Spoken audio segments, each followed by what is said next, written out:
আমি আপনাদের এখন যে বার্তা দেব, এই বার্তা শুধু আপনাদের জন্য নয়, সারা দেশের মানুষের জন্যই একটা স্বস্তির বার্তা নিয়ে আসবে। আমি আপনাদের অত্যন্ত আনন্দের সঙ্গে জানাচ্ছি যে আমাদের দলের ভারপ্রাপ্ত চেয়ারম্যান, আমাদের কোটি কোটি মানুষের সবচেয়ে প্রিয় মানুষ, যিনি দীর্ঘ প্রায় 18 বছর ধরে নির্বাসিত অবস্থায় রয়েছেন বিদেশে এবং বিগত প্রায়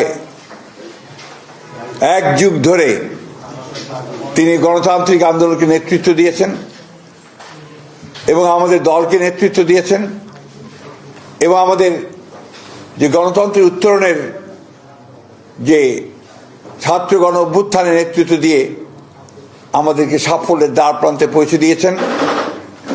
আমাদের সেই সংগ্রামী নেতা, এই দেশের গণমানুষের অত্যন্ত প্রিয় মানুষ জনাব তারেক রহমান, আমাদের দলের ভারপ্রাপ্ত চেয়ারম্যান, তিনি আগামী 25শে ডিসেম্বর, আমি আবার রিপিট করছি যে আগামী 25শে ডিসেম্বর তিনি ঢাকার মাটিতে আমাদের মাঝে এসে পৌঁছবেন।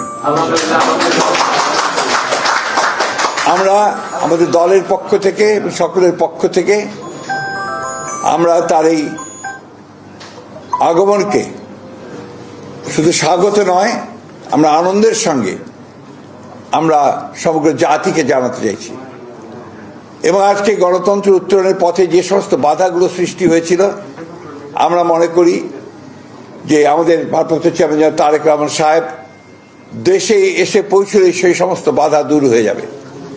কারণ আপনারা জানেন যে একটা বৈঠক লন্ডনে যেটা আপনার সংগঠিত হয়েছিল, আমাদের ভারপ্রাপ্ত চেয়ারম্যান এবং বর্তমান যে প্রধান উপদেষ্টা, লন্ডনে যে সভাটি হয়েছিল, সেই সভায় সিদ্ধান্ত হয়েছিল যে ফেব্রুয়ারির মাসের মধ্যবর্তী সময় নির্বাচন অনুষ্ঠিত হবে। ফলে আমাদের নির্বাচন সম্পর্কে যতটুকু আপনার একটা শঙ্কা ছিল সেটা চলে গিয়েছিল।